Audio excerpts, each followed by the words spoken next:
Top stories tonight. House of Representatives halts implementation of cybersecurity levy. Senate okays death penalty for drug traffickers. Former Nigeria's aviation minister Hadi Sirika granted bail over alleged 2.7 billion naira fraud. Investigation underway as Boeing plane skids off runway in Senegal, injuring 11. Thank you for joining us. My name is Felicity Ezewike. Let's begin in Nigeria's Niger Delta, where Governor Siminalayi Fubara on Thursday stormed the Rivers State House of Assembly quarters amid the political crisis rocking the state. There was tight security around the area as the governor visited the quarters where the Martin and Mawule-led legislators meet. The governor said he was at the place as the governor of the state as he took a 3-minute walk around the premises before leaving. His visit came on the heels of a fresh crisis in the Rivers State House of Assembly. Some lawmakers loyal to the governor had on Wednesday elected the member representing the Boni constituency, Victor Okojumbo, as their speaker.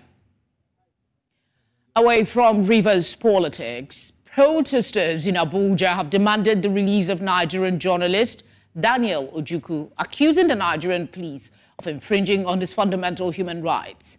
The protesters, who say his arrest 7 days ago and non-arraignment in court violates the nation's Administration of Criminal Justice Act, accuse the Nigerian police of stifling press freedom.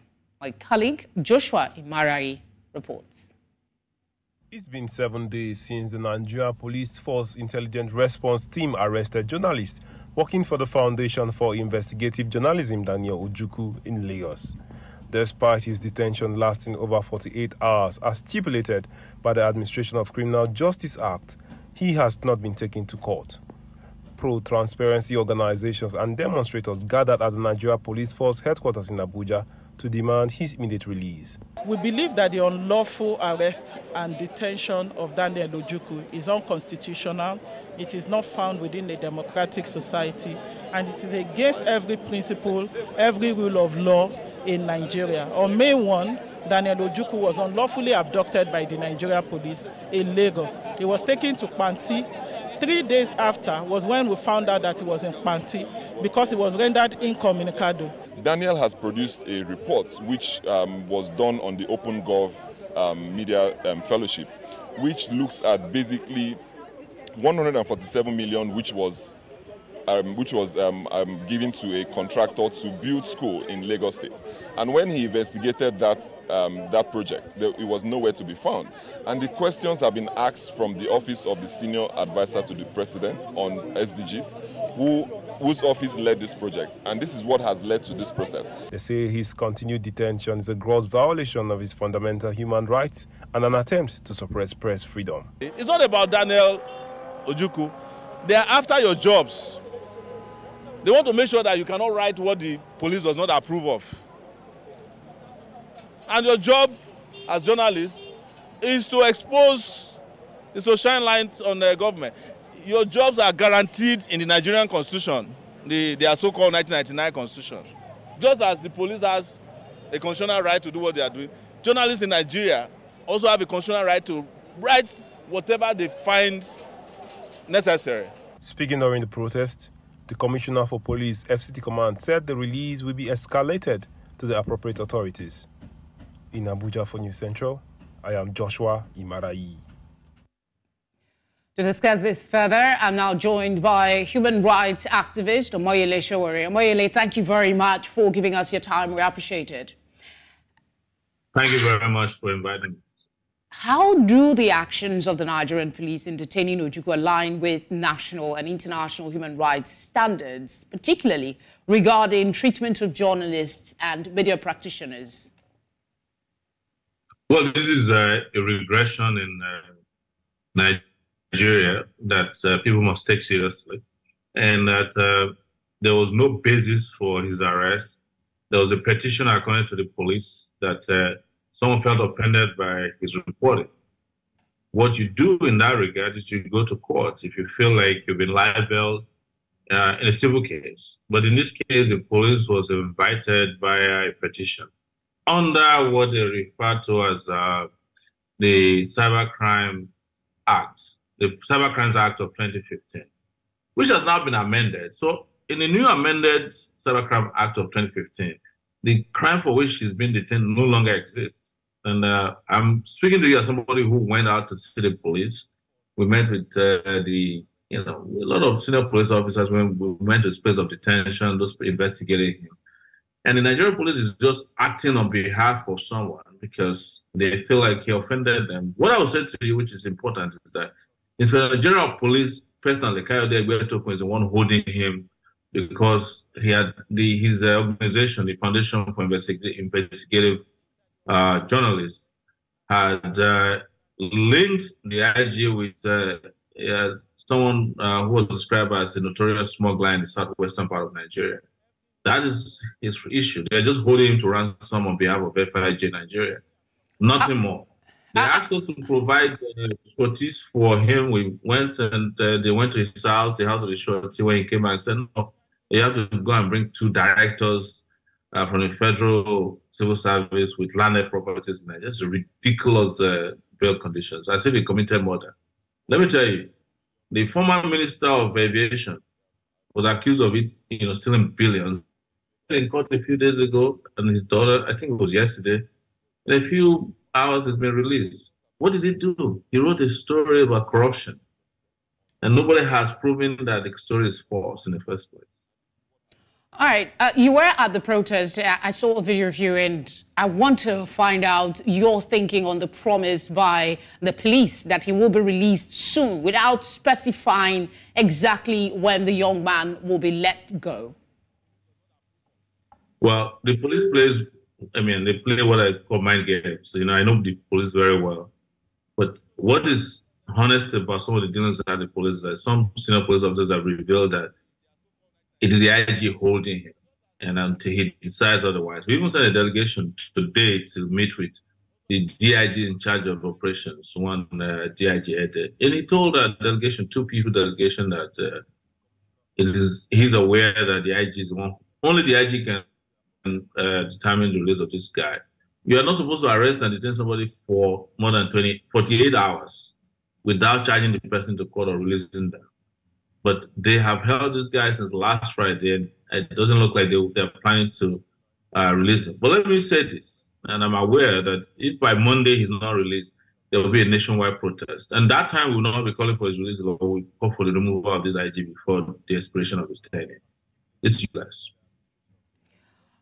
Okay, what measures can be implemented to ensure the safety and security of journalists in Nigeria, particularly in light of increasing incidents of harassment, intimidation, and violence? Well, this will go to the Union of Journalists in Nigeria.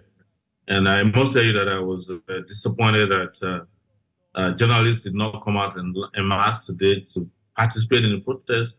Because it's not about just Daniel Ojukwu, it's about their job, it's about their calling, it's about their cause.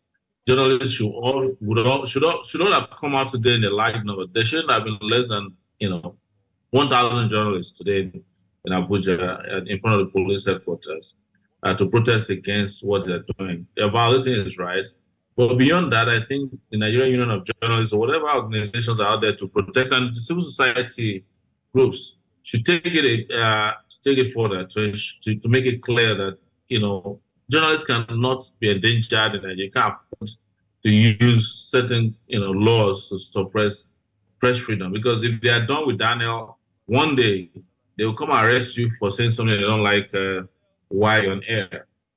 And what is so sad about this is that President Tinubu, Ahmed Tinubu, is one of the largest media owners in Nigeria. He owns newspapers, TV stations, and radio stations. And this is the same regime that's suppressing press freedom. It's very sad. This impunity doesn't seem, in quotes now, doesn't seem to be peculiar to this administration. But do you worry that there is a likelihood that it will grow if not stopped now? It will, because this is not the first time this is happening. There was a guy, Olatunji, I think about 2 weeks ago, who was abducted by the Army, the Director of Intelligence Services in the Army, over a story he wrote. He almost got killed. And you are going to see a lot of this extrajudicial means of suppressing media freedom in Nigeria. If something is not done now by all of us, journalists and non-journalists, everybody in this society should pay attention to this and stop it now, nip it in the bud now. Because we have seen the police intervene in violating rights of journalists. We've seen the army do that. And, you're going to see a lot of non-state actors very soon going to media houses to look for individuals who have written stories that they're not happy with. Bloggers will start disappearing. If this is not stopped now, you have to stop this now. I know what I'm talking about. I know what it's all about. They're testing the microphone. And if there's no pushback, you're going to see, worse violation of rights of journalists in the country. Well, we will, as a media organization, continue to speak on the injustice that is happening. And thank you for the work that you do and the contribution towards human rights. Nigeria's House of Representatives has directed the Central Bank of Nigeria to halt the planned implementation of the cybercrime levy, which the Apex Bank says is in line with provisions of the nation's Cybersecurity Act. This followed the adoption of a motion of urgent national importance raised by the House Minority Leader and 359 other lawmakers, saying that the Apex Bank's order to financial institutions and payment service providers creates an excuse for misinterpretation of the directive. The lawmakers expressed worry, saying that if actions are not taken to suspend the directive, the Apex Bank will be implementing the law in error. The House is further concerned that the words of the CBN circular leaves the CBN directive to multiple interpretations, including that the levy be paid by bank customers, that is Nigerians, against the letter and spirit of Section 44(2)A of the Act, which specified businesses that should be levied accordingly. The House is worried that this Act has led to apprehension as civil society organizations and citizens of the country have taken to conventional and social media to call out the federal government, give ultimatums for reversal of the imposed levy on Nigerians, amongst others. The House is therefore called upon to resolve to direct the Central Bank of Nigeria to withdraw the ambiguous circular and issue an unequivocal circular in line with the letters and spirit of the law. Those in support of this motion should say aye. Those against should say nay. The ayes have it. To speak in this, I'm joined by a chartered accountant, Aki Fatunke. Aki, thank you very much for joining us. All right, let's begin. How might the ambiguity in the initial circular issued by the CBN impact the clarity and effectiveness of the implementation process for the cybersecurity levy? I can think of four. It proves quite right that there has been a lack of public engagement, or at least it's not been enough. It's also established the expressed misconceptions in interpretation, like Mr. Kingsley Chinda mentioned. Again, maybe public empathy, again, lack of trust and confidence in the whole system, especially when you look at it, that Section 44 2A in strict interpretation.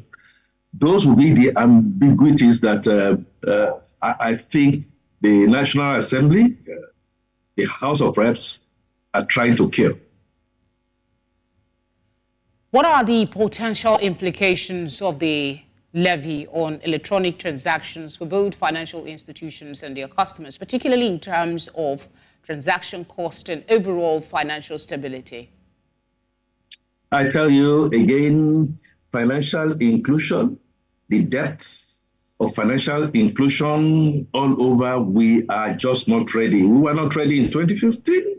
We have moved quite significantly over time, but we are still not there. So in terms of penetration, it might defeat the cashless policy that the government is all about. There's an additional burden on customers. Should customers really be liable? Is that the intendment of the law?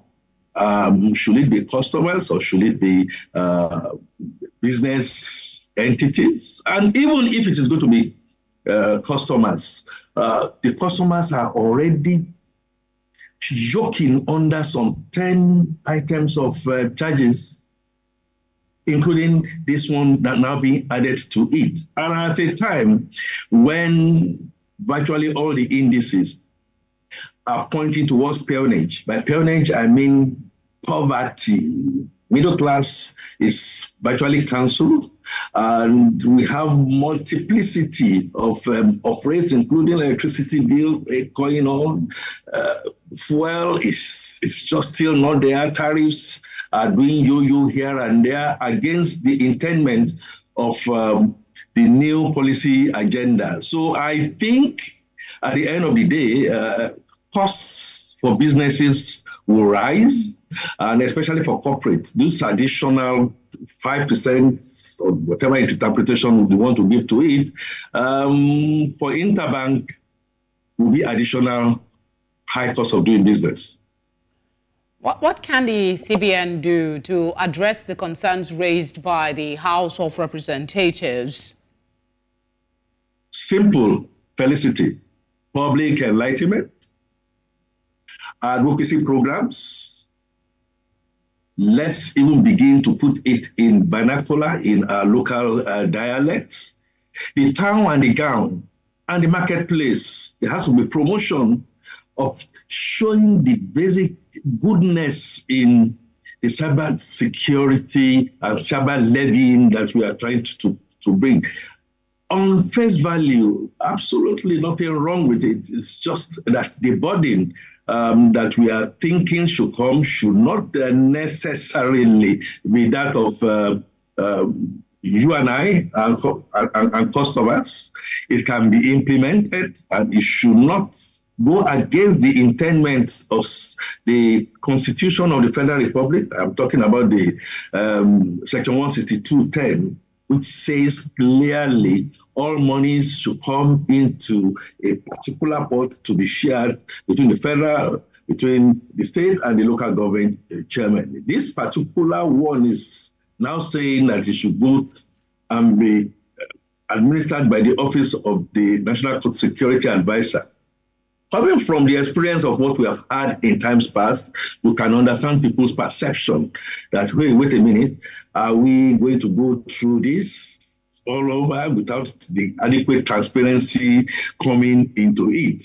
I also think that the CBN can begin to highlight the positive aspect of this. For instance, the use of AI technology, blockchain, sequencing, micro technologies. These are things that should really be explained. Finally, and most importantly, even if the intendment is that customers should bear a part of this, the sharing formula should be slightly different. I will say the banks that are already smiling and reporting supernormal profit all this while should take a greater percentage of this cost.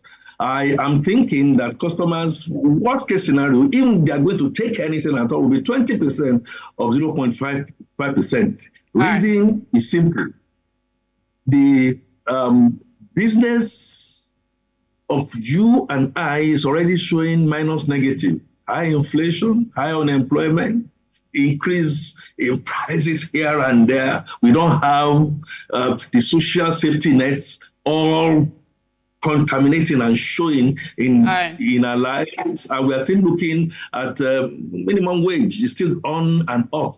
I think basically the banks should bear this 100%, if not, maybe a minuscule, very minuscule, even infinite should come to the customers. Aki, thank you very much for speaking with us. Always a pleasure, Felicity. Thank you for having me. You're welcome. Nigeria's Senate has approved the death penalty for illicit drug trafficking in the country. This followed the debate on the floor of the Senate during the third reading of the National Drug Law Enforcement Act 2024. Amadine Uyi reports. It was a debate on the NDLEA Act 2024 as part of the process for amendment. The act, which was being read for a third time, saw lawmakers make their final input on the amended act as the Senate dissolved into a committee of the whole. Clause 17, dealing with exportation of dangerous substances, is deleted as the provision of the Principal Act, Section 22, is contrary to the rule of double jeopardy, which generally prevent a person from being tried or punished twice on the same offense. As such, it is totally expunged from the Act. As lawmakers reviewed the clause recommending the penalty for drug trafficking, a heated debate ensued over the decision to adopt the death penalty. I am surprised that the committee is recommending a softer punishment. It was a life imprisonment. In fact, we should change it to death sentence. This is practiced everywhere in this country that are serious about dealing with drugs. So when we come to take it clause by clause, please, distinguished colleagues, let's change that section 11 to read death sentence, whether by hanging or whatever. Death. We must be honest, transparent in the decision. I am accountable to my conscience and to my community. Death sentence is not a matter for a, nay, or nay. Everybody should vote so that we will be counted. When it matters, those who vote for death and those who vote for punishment. No, you cannot. We'll take a vote. It's a fundamental issue. We are making law here. This is not a motion. While some lawmakers wanted the Senate to adopt a life imprisonment penalty following a voice vote, the Deputy President of the Senate overruled their vote, saying their decision had come late. With this concluded, the Senate passed the bill for the third time. In Abuja for News Central, I am Amadine Uyi. Coming up, rescued Chibok girl speaks. We have details after the break.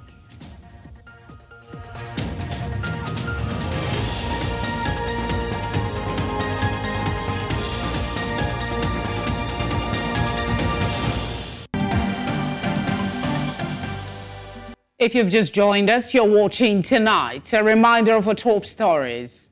House of Representatives holds implementation of cybersecurity levy. Senate okays death penalty for drug traffickers.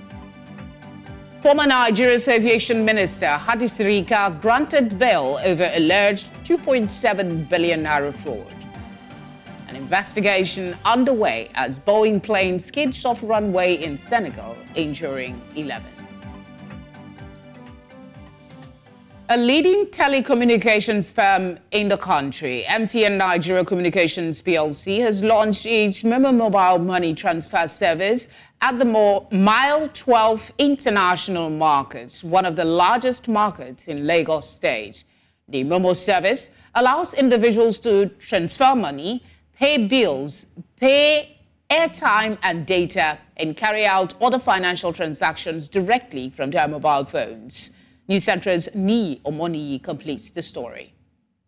To promote its Momo mobile money transfer operations, telecoms giant MTN Nigeria has continually visited some markets across Lagos State to explain to traders and shoppers how the service works.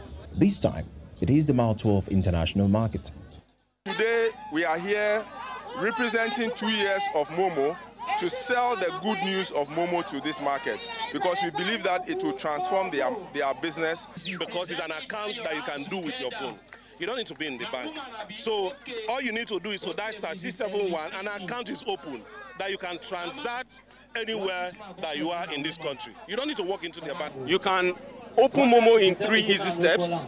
You dial the code *671#. It gives you a prompt to enter your PIN that you're going to use in operating the account. Once you enter the PIN, it asks you to validate the PIN. Once you validate the PIN, your account is set up. Traders post their businesses to have a first-hand feel of the new product. There were live demonstrations of how the financial service works, with customers conducting an on-the-spot transactions. $5,000 as me, and within 10 seconds, 10 minutes, it's Wally. So we're very fast, how they were effective. At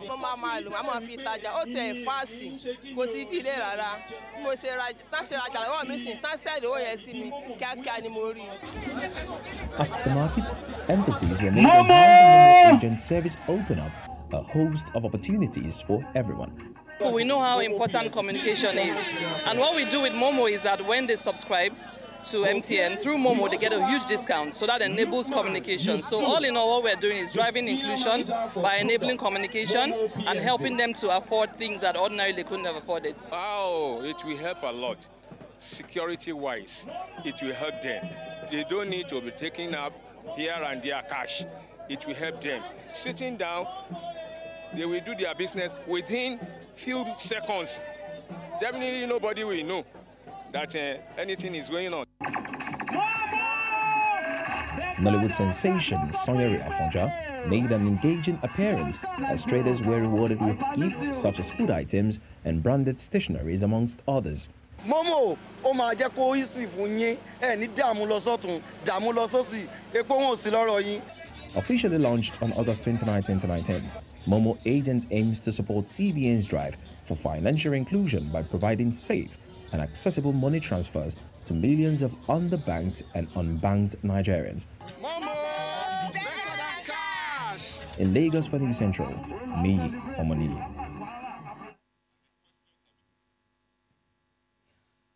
A federal high court in Abuja, the capital of Nigeria, has granted 100 million naira bail each to a former Minister of Aviation, Hadi Sirika, his daughter, and 2 others. They're being tried over an alleged fraud to the tune of 2.7 billion naira. According to the court, they are also to provide 2 sureties who must have landed properties in Abuja. The court also restricted the defendants from traveling abroad without its permission. The trial will commence on the 10th, 11th, and 20th of June. Counsel to the Economic and Financial Crimes Commission, Rotimi Jacob, spoke on the bail conditions granted by the court. One of the 2 cases filed against the former minister. So the first one is taken before his lordship here. So we are going to contend for the other one in another date. So, but the bail is at the discretion of the court. So it's for the court to decide whether it is adequate or not. So a counsel in his own right cannot criticize the judge whether the conditions are liberal or high or low, but I think it is fair. Yes, thank you. Well, there are other issues that were introduced, like the Nigerian Airways with Ethiopia something, which we added to it. So it was not there originally, but Nigerian Air matter is there are 2 counts on it. That's why we amended it. On condition that one of the surety must own property in Abuja and must deposit some money out or bond and all those things. So I don't think it's The Nigerian Army has made a bold promise to put an end to insurgency that has plagued the northeast region of the country for over a decade. This was when another rescued Chibok schoolgirl that was kidnapped 10 years ago was handed over to the Borno state government by the army. News Center's Umaru Kirawa completes the report. The young woman, Lydia Simon, who was abducted by Boko Haram in 2014, was found and freed by Nigerian soldiers during their ongoing operations. Lydia Simon, who now has 3 children, gives details of how she was rescued. Dama asali ni ina Sambisa ne. Sai mu bar Sambisa mun tafi Dutse. A Sambisa an kan su da yawa ne, amma a Dutse yan su guda 6 ne yanzu sun rage. During a press conference, the Army's theater commander for Joint Task Force Operation Hadinkai declared the military's unwavering commitment to defeating the Boko Haram and ISWAP terrorist groups that have terrorized the region for years. All efforts, both national and international, have been done to ensure the safe rescue of these girls and they being reunited with their families. Now, the effort of the military in this aspect is the fact that we conduct operations, military operations, deep into terrorist enclaves and that will facilitate some of the girls to be rescued. 18 so far have been rescued, and which will normally do this thing routinely. Lydia was handed over to representative of the Borno State Ministry of Women Affairs and Social Development. We have done possible things to make her feel at home again.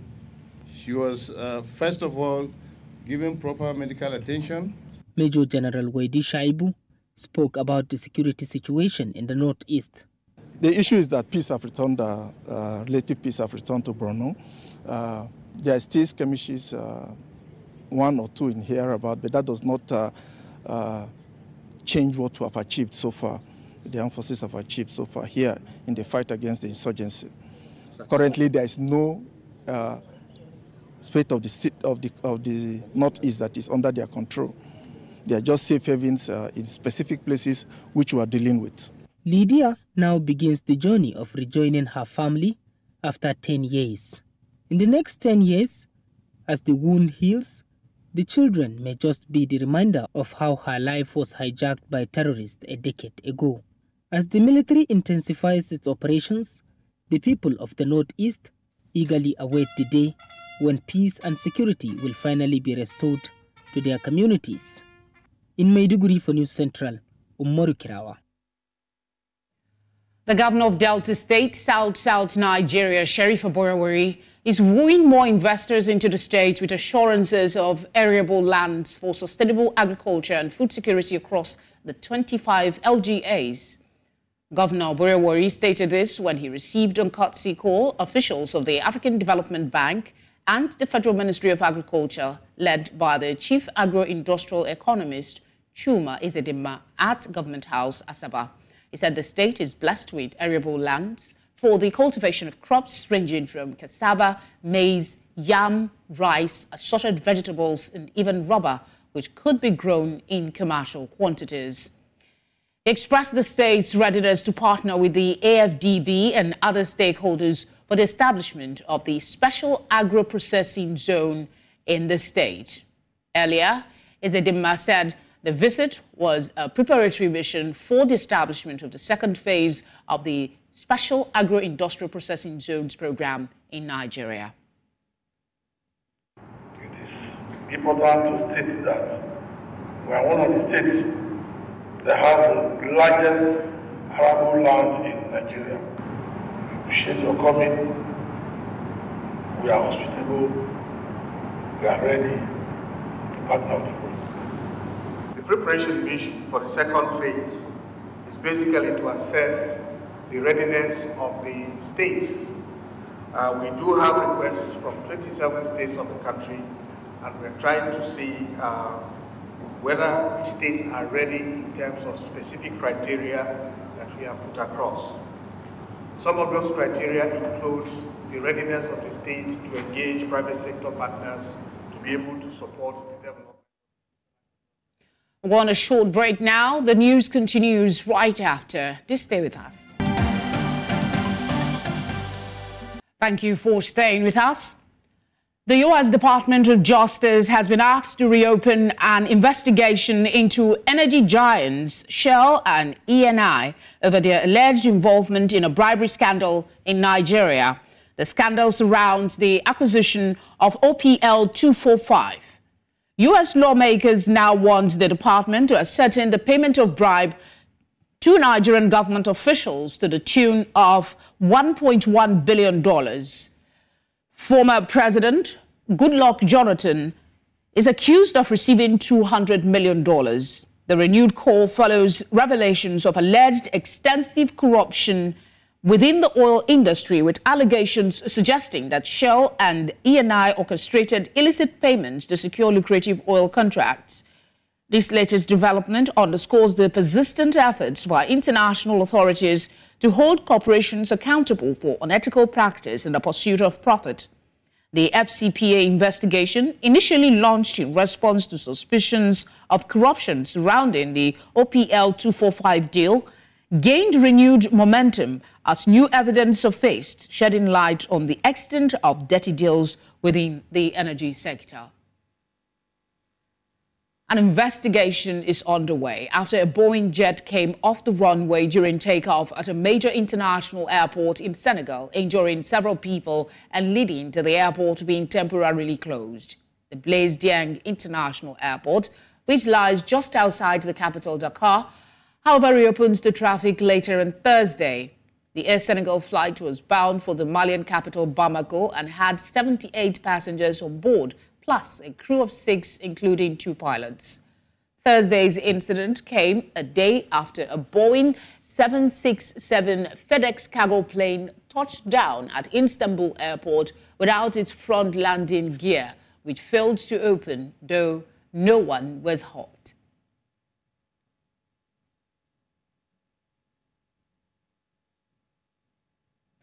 Up next is business news.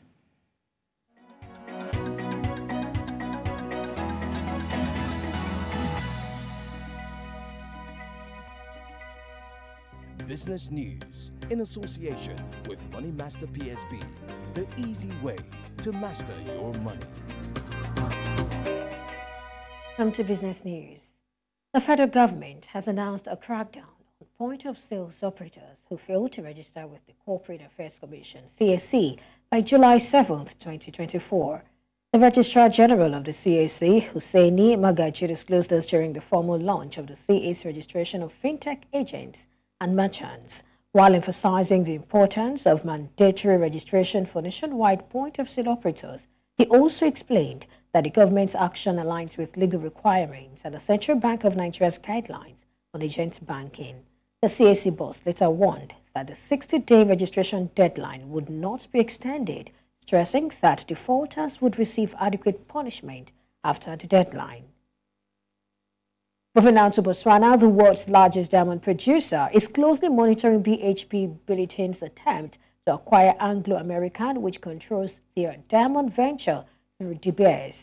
President Mokwetsi Masisi stated at the US-Africa Business Summit that while no formal approach has been made to Botswana, the government will protect its interest in De Beers, of which it owns 15%. De Beers and the Botswana government jointly own Debswana Diamond, the world's largest diamond producer by value. Masisi emphasized that the value of De Beers is primarily derived from Botswana's contributions. In an ongoing dispute over the closure of their shared border, Benin has prohibited the exportation of oil by landlocked Niger through its port, according to reports on Thursday. Niger's plans to utilize an oil pipeline built by China for Niger passing through Benin have been temporarily halted due to the border conflict. Despite the easing of regional sanctions by the Economic Community of West African States, ECOWAS, the military junta in Niamey has maintained the border closure. President Patrice Talon of Benin has firmly stated that the port of Cotonou will not be reopened for Niger oil exports unless the junta ends the border blockade. And finally, Safaricom PLC shareholders have received a dividend payout of over 48 billion Kenyan shillings for the year ending March 2024. Despite a decrease in the group's net profits, the company maintained a dividend payout of 1.2 Kenyan shillings per share. The final dividend payout recommended by the Safaricom board is 0.65 Kenyan shilling per share, totaling 26.04 billion Kenyan shillings. This is in addition to the 0.55 Kenyan shilling interim dividend paid in March 2024, bringing the total dividend payout to 48.08 billion Kenyan shillings. Safaricom's final dividend will be paid on August 31st, 2024, following the close of business on July 31, 2024. And that's an offering on business news. Many thanks for watching. I am Perpetua Fasami Peter. The news continues shortly. Bye for now.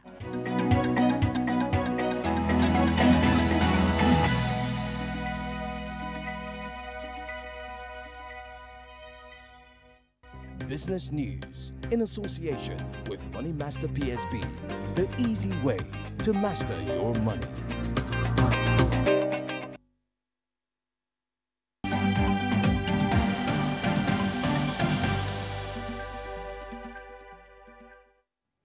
Let's now head to the sports desk for today's stories.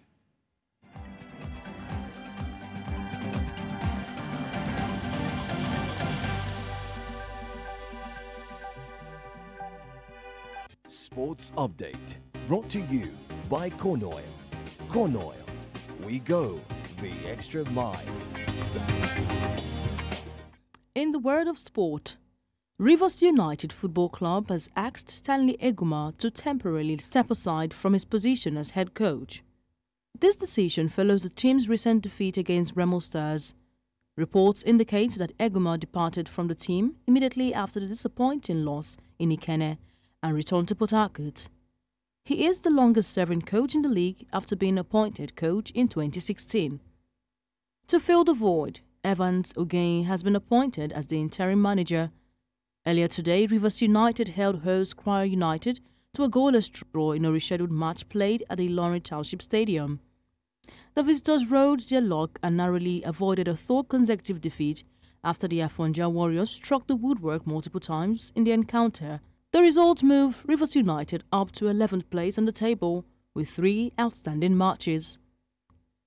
Super Eagles vice-captain William Trus Ekong has returned to full training at Greek club side PAOK Thessaloniki 4 months after undergoing surgery. The 30-year-old went under the knife just days after he was named the player of the tournament at the final of the African Cup of Nations in February, where Nigeria finished as runners-up to host Côte d'Ivoire. Ekong reportedly played through pain after he tore his muscle in his right leg during the second group match. He is expected to be available for selection for the 3 remaining championship playoff for Greek Super League side PAOK as they chase for the title.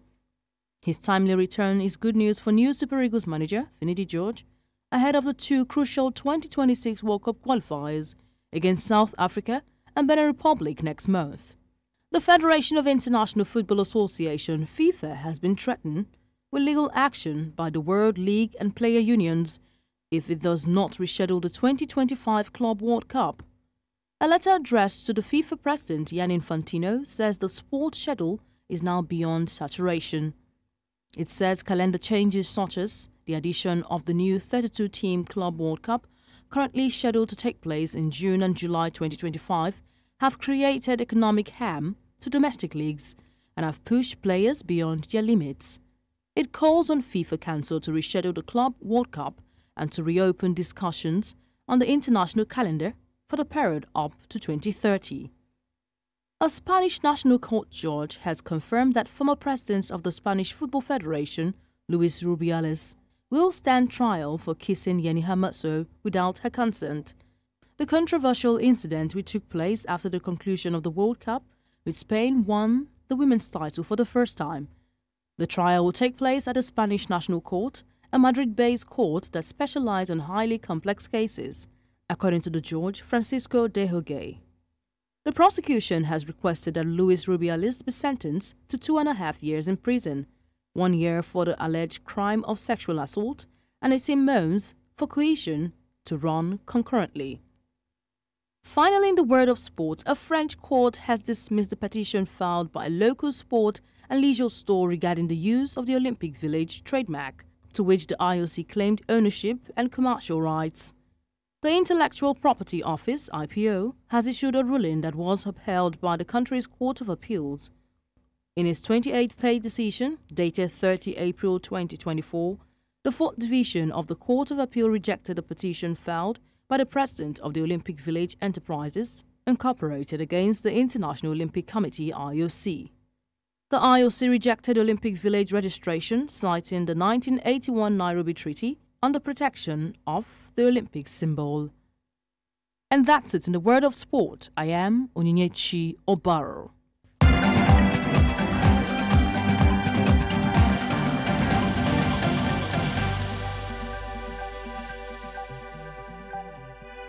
Sports Update, brought to you by Corn Oil.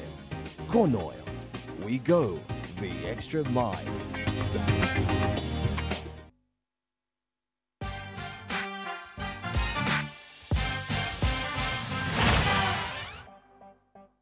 Entertainment news in association with Glow Unlimited.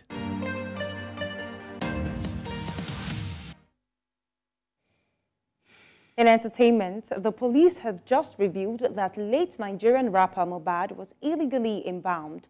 Prompting further investigation, Mohbad's personal assistant, Boluwatife Adeyemo Darosha, was questioned at Zone 2 Police Headquarters. The police are now seeking the identity of the illegal mortician. Present at the interrogation were Mohbad's family members and Darosha. The family's legal team alleged that Darosha illegally embalmed Mohbad's body. Mohbad died on September 12, 2023, sparking a police investigation and leading to several arrests. The toxicology test to determine the cause of his death has been completed, with results delivered to the DNA and Forensic Center. And now away from the continent, South African rapper and dancer Costa Teach cause of death has been revealed. Teach, 28, died in March 2023 after collapsing on stage during his performance at Johannesburg Ultra Music Festival. In a statement shared on his Instagram account on Wednesday, May 8th, it was revealed that the cause of his death was a significant strain to his heart, leading to an irregular heartbeat, which caused a fatal seizure. Teach, who began as a backup dancer before finding fame as a rapper, was known for his influence in South Africa's amapiano scene. He had recently received an award for his single with Akon and had won awards as well for many other collaborations. And that's where we'll call it a wrap tonight on Entertainment News. We'll go on a short break and return with the latest on what's trending tonight.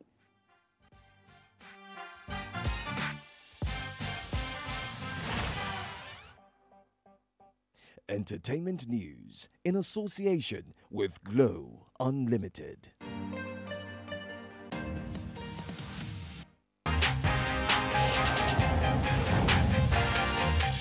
Let us now move away from entertainment stories and tell you how Nigerians are reacting to the news of Prince Harry and Meghan Markle visiting Nigeria. Here's the story. Prince Harry and Meghan Markle will visit Nigeria May 10th to May 13th, 2024 at the invitation of the Chief of Defense Staff, General Christopher Musa. During their 3-day visit, Prince Harry, the founder of the Invictus Games, will interact with wounded soldiers and their families at the Nigerian Army Reference Hospital in Kaduna State. But let us take a look at how Nigerians are reacting to this story on social media. We have a tweet here saying, "What interest does the British have in this case? Are we still under them? Because I don't understand why we should be joyful or happy about this. Do we have to praise them for this?" We have another tweet from Monica saying, "So they're so worried about security, they announced their plans in advance. I see them pulling another fake stunt like the New York City car chase for attention, all because Harry lost his IPP status.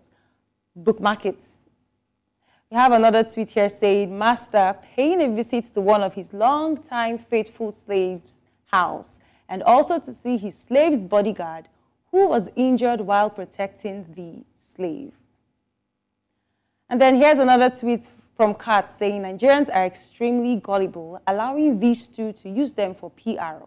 Remember, this is the woman who refused to invite anyone from either side of her family, black or white, to her wedding except her mother, as she was ashamed of them." That's where we call it a wrap tonight on What's Trending. You can share your thoughts as well across our social media platforms at News Central TV. I'm Jadel Simon.